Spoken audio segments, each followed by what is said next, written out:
చంద్రబాబు నాయుడు, పవన్ కళ్యాణ్లు ఇద్దరూ కలిసి ఢిల్లీకి వెళ్లిన విషయం తెలిసిందే.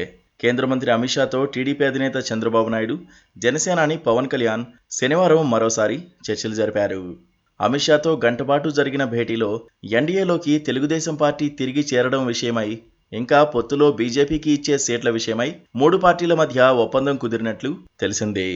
దేశ, రాష్ట్ర ప్రయోజనాల కోసం కలిసి పనిచేయాలని టీడీపీ, జనసేన, బీజేపీ నిర్ణయించాయి. అలాగే సీట్ల కేటాయింపుపై మూడు పార్టీల మధ్య అవగాహన కుదిరినట్లు సమాచారం. ఈ నేపథ్యంలోనే త్వరలోనే ఢిల్లీలో జరిగే ఎన్డీఏ భేటీకి టీడీపీ సైతం హాజరు కానున్నట్లు తెలిసింది.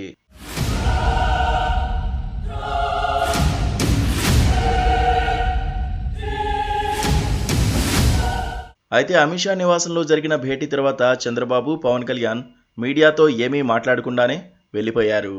కానీ సీట్ల సర్దుబాటు మీద మూడు పార్టీల మధ్య ఒప్పందం కుదిరినట్లు సమాచారం. దీని ప్రకారం జనసేన, బీజేపీకి కలిపి 30 అసెంబ్లీ, 8 ఎంపీ సీట్లను ఇచ్చేందుకు టీడీపీ అంగీకరించినట్లు, జనసేన 24 అసెంబ్లీ, 2 ఎంపీ సీట్లలో పోటీ చేయనుంది.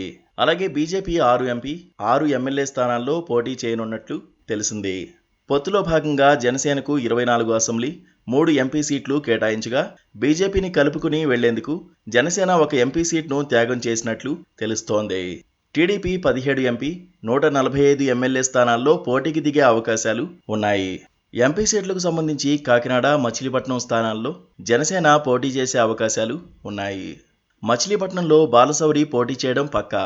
ఆశ్చర్యకరంగా కాకినాడ ఎంపీగా పవన్ కళ్యాణ్ పోటీ చేసే అవకాశం ఉందని అంచనా. పవన్ కళ్యాణ్ను ఎంపీగా పోటీ చేయమని బీజేపీ అధిష్టానం సూచించినట్లు సమాచారం.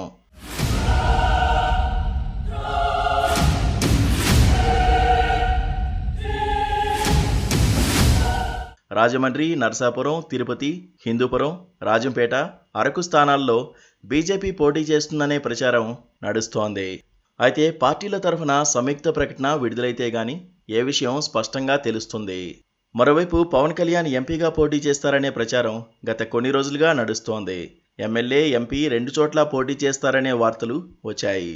అయితే బీజేపీ పెద్దల సూచనతో పవన్ కళ్యాణ్ కాకినాడ నుంచి ఎంపీగా పోటీ చేస్తారని తెలుస్తోంది.